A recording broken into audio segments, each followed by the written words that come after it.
Hoje estamos falando sobre Tribunal do Júri.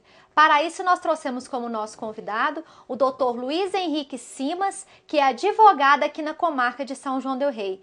Dr. Luiz, como que são escolhidas as pessoas para serem juradas, né? Correto. E você falava da questão da idoneidade moral. Isso. Então, a pessoa, né, o homem, a mulher, que receber, as pessoas são maiores de 18 obrigatoriamente, tá? Que receberam a notificação falando que elas foram sorteadas, né, para comparecimento das reuniões extraordinárias para fazer, né, o Conselho de Sentença, quer dizer que ela tem idoneidade moral. É o melhor adjetivo, é o melhor elogio que o Estado pode te dar. Né? O Estado não dá nada, então é o melhor elogio que o Estado pode te dar. Fala assim, doutor, você foi alistado, então você tem idoneidade moral. Para nós, você tem uma atitude social imaculada. Né? Tem um exemplo.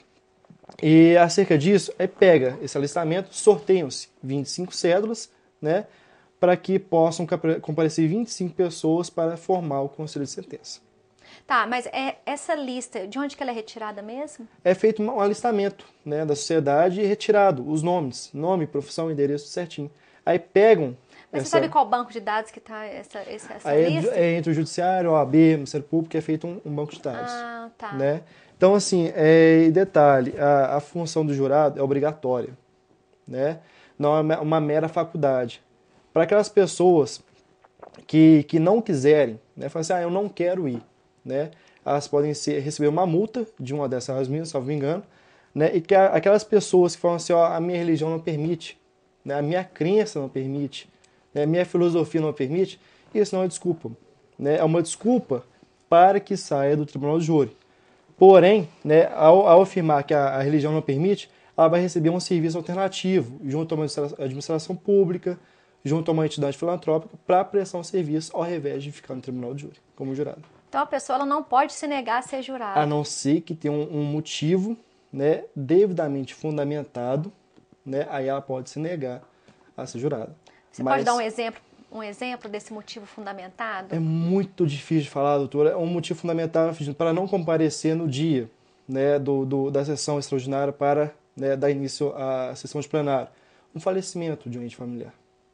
Né? Então, esse é um motivo devidamente justificado, né, que você não pode comparecer em virtude de falecimento. Doutor, porque é complicado. Nós moramos numa cidade pequena, né? Vamos colocar dessa forma. Não é uma grande metrópole, né?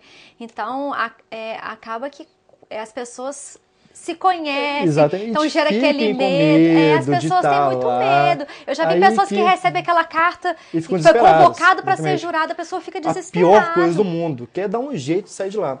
Isso acontece, a nossa Constituição, ela fala que os votos dos jurados são secretos. Então você tem a sigilo da votação. Então, para todos os casos que recebam, né, essa carta de notificação, não achem que vocês vão condenar, absolver ou desclassificar o julgamento de vocês. Será revelado para todo mundo. A votação é secreta. Há um sigilo.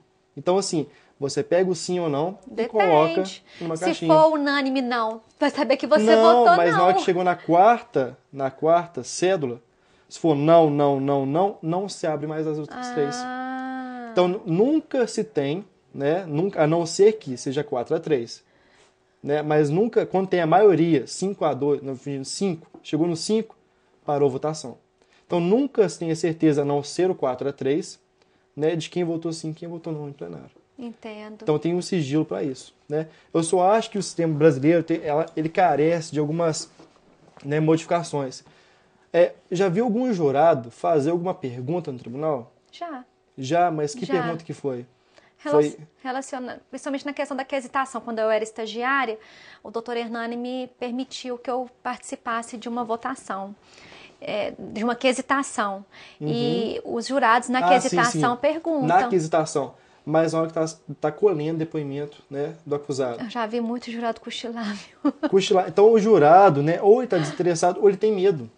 Então eu acho que o sistema brasileiro ele podia, né, fazer uma vedação que os jurados, né, ou que o acusado tivesse o conhecimento de que estava julgando. Porque isso que gera o medo, né, dos jurados. Fala assim, não, eu vou votar aqui, a família está vendo quem que eu estou votando, então eles podem me pegar.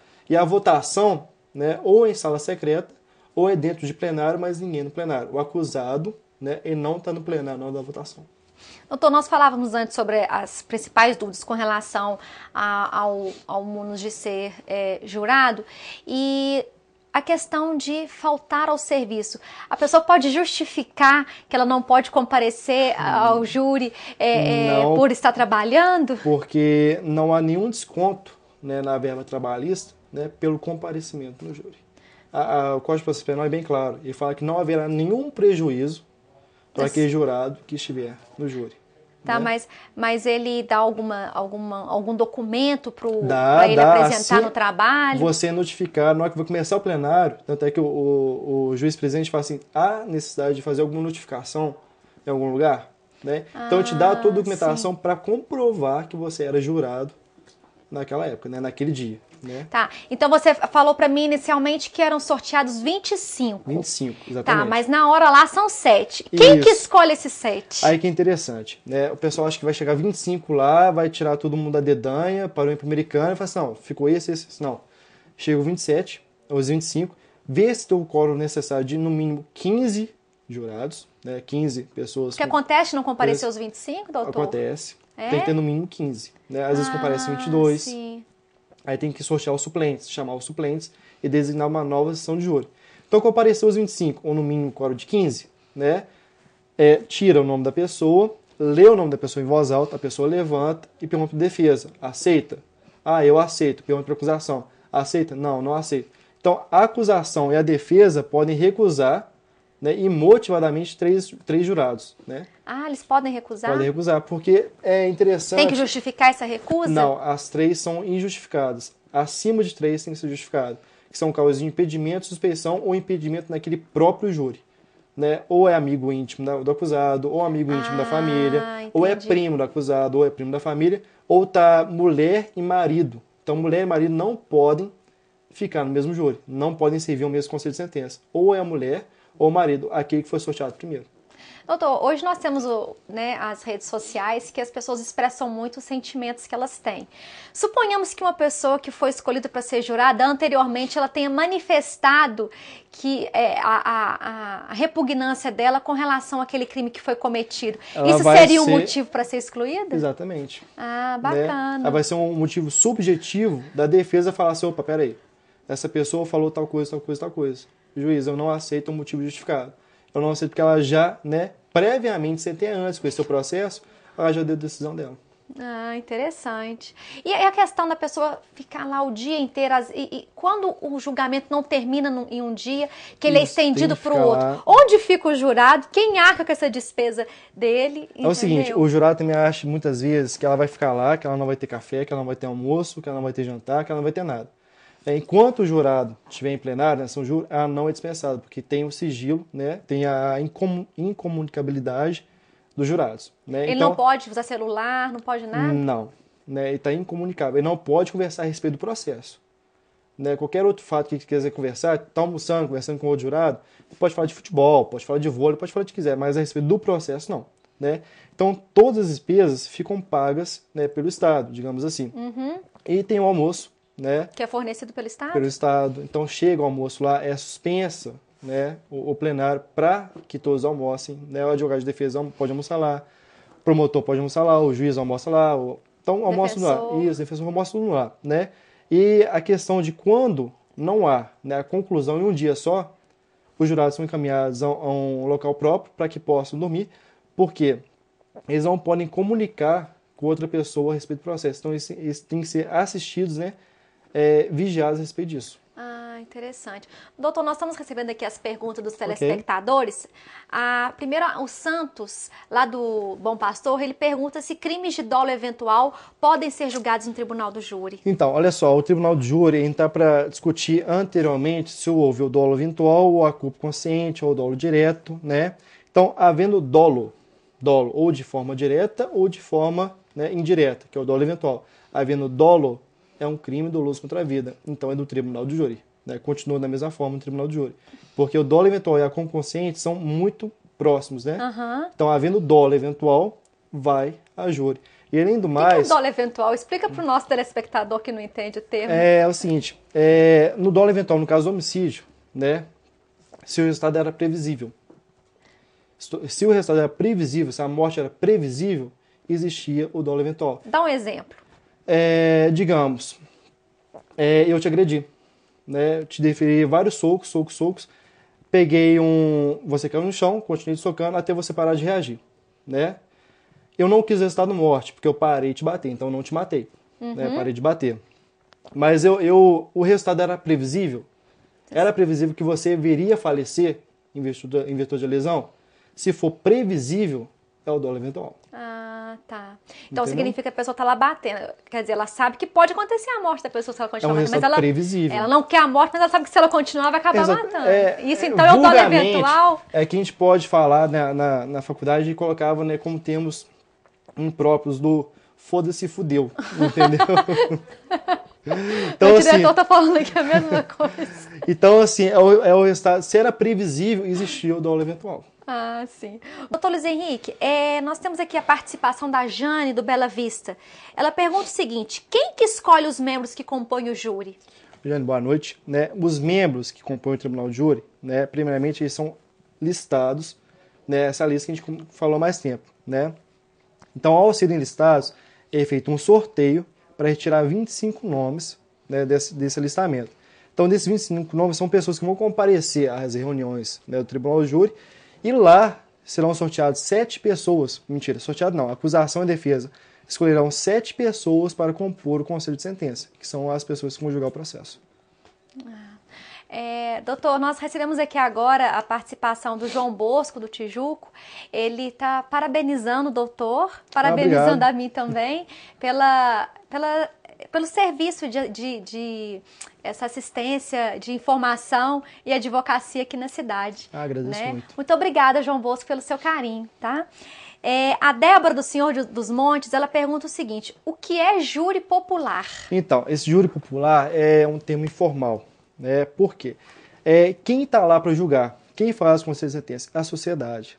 Então, por ser o conselho de sentença exercido pela sociedade, 7 jurados, esse é o plenário é público, né? As pessoas podem comparecer para acompanhar o julgamento que está ocorrendo ali. Então, o júri popular, né, o termo informal, ele se depreende da formação do conselho de sentença, que são 7 jurados para julgar seus pares, né, e pela publicidade dos atos, que é o tribunal de júri, que tá de portas abertas. Pode chegar lá, sentar, vai ver defesa, vai ver acusação, você vai acompanhar de perto. Porque a gente escuta muita expressão, né? Nossa, foi a júri popular. Foi a júri popular. O pessoal acha que é um absurdo, né? Às vezes é uma tentativa de homicídio, né?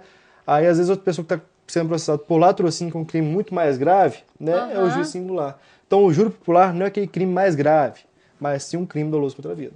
Henrique, quando foi que nasceu o Tribunal do Júri? Olha só, doutora, inicialmente, né, a gente está aqui só para fazer uma retificação, né, passar para os telespectadores, que a gente está aqui não para abordar o termo técnico, né, do Tribunal de Júri, mas sim deixar bem claro para os telespectadores a respeito da função do jurado, né, o que ocorre lá dentro, o que pode fazer, o que não pode. Né.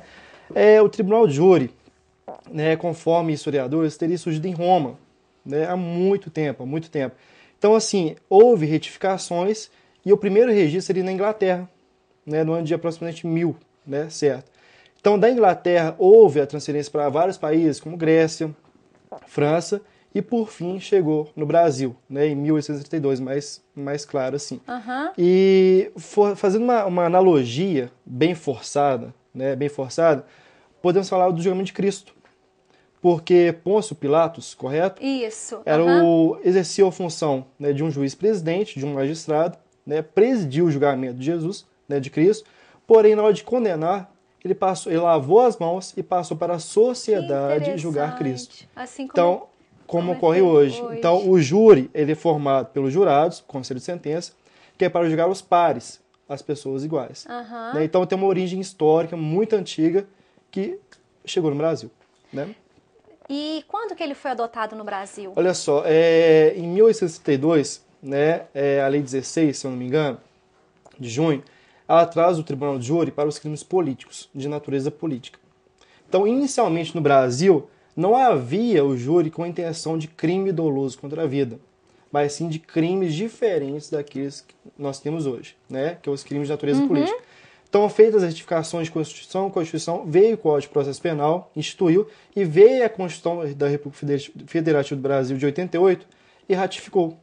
Colocou como garantia individual no artigo 5º, né, o Tribunal do Júri, e colocou como cláusula pétrea, né, a não emenda da Constituição no artigo 60, parágrafo 4º, inciso 4, se não me engano. Uhum. Então, quando foi adotado no Brasil, não era para julgar os crimes contra a vida, simplesmente crimes políticos, de né, natureza relacionados política. à Depois política, fez uma miscelânea, depois veio para o criminal, né, e assim foi retificando, até chegar no nosso sistema hoje. É instruído a dar a sentença. O jurado vai ser instruído tão somente para condenar ou absolver.